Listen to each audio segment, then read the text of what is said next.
Hi folks, welcome back to 3 Minute Tales. This is the She-Bean and I'm your storyteller, Shanna Key.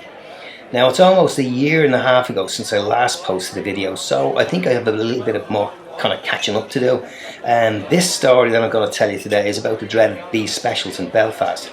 The story is so unbelievable that I'm surprised it isn't more widely known. But anyway, I stumbled upon it about 6 months ago, and the more I read into it, the more bizarre and crazy I thought it was. So please sit back, enjoy. If you like the video, don't forget to give it a thumbs up. If you haven't already subscribed to the channel, please do so. And until the next time, thanks so much for your time. I'm Shanna Key. Throughout history, international wars have raged incessantly worldwide. The reasons for these conflicts are varied and sometimes very complicated, but most importantly, almost always futile. From cave paintings from the Paleolithic age depicting pitched battles over nomadic hunting rights, to the first historically documented war that took place in Mesopotamia over 4,700 years ago.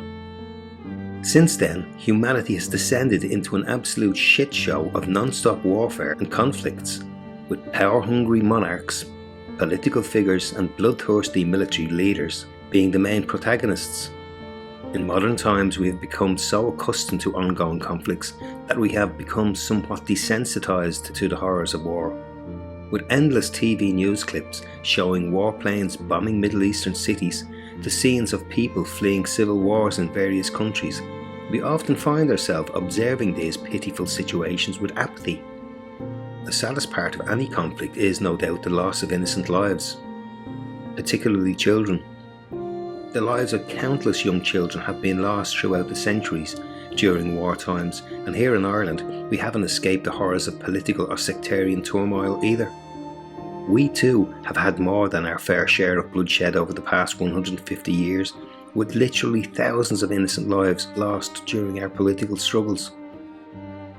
And sadly, children have often been the innocent victims of conflict in Ireland too. One such incident took place on Monday the 13th of February 1922 in Weaver Street in Belfast. A group of young children were playing on Milewater Street, which was largely a Protestant district, when they were approached by two uniformed special constables. These quasi-military reserve police officers were part of what was more commonly known as the B Specials.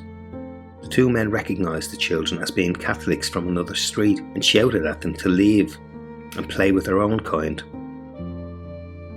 The children did as they were told and returned to join another group of children playing on the mainly Catholic-occupied Weaver Street.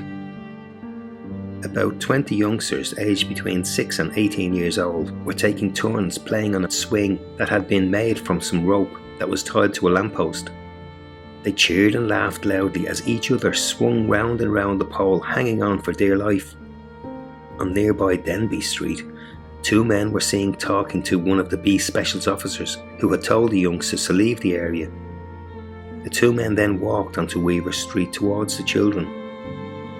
Caught up in the frivolity, the excited children were blissfully unaware of the two sinister-looking figures approaching them.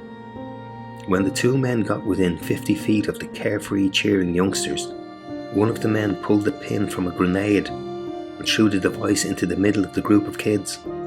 As the two men fled on foot, the grenade exploded with a deafening boom. Such was the force from the blast that it threw a number of children into the air, causing catastrophic injuries to 19 of them.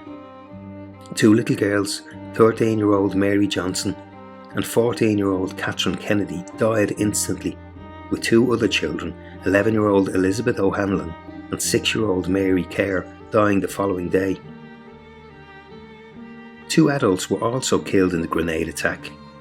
Neighbours Margaret Smith and Mary Owens, who had been standing close to where the children had been playing, died a few days later from the devastating injuries that they both sustained in the blast. No one was ever arrested for the heinous and cowardly attack, and the crime has gone unsolved until this present day. Deeply entrenched sectarian hatred has been the cause of most of the occurrences here in Ireland, with both loyalists and Republican groups being equally culpable.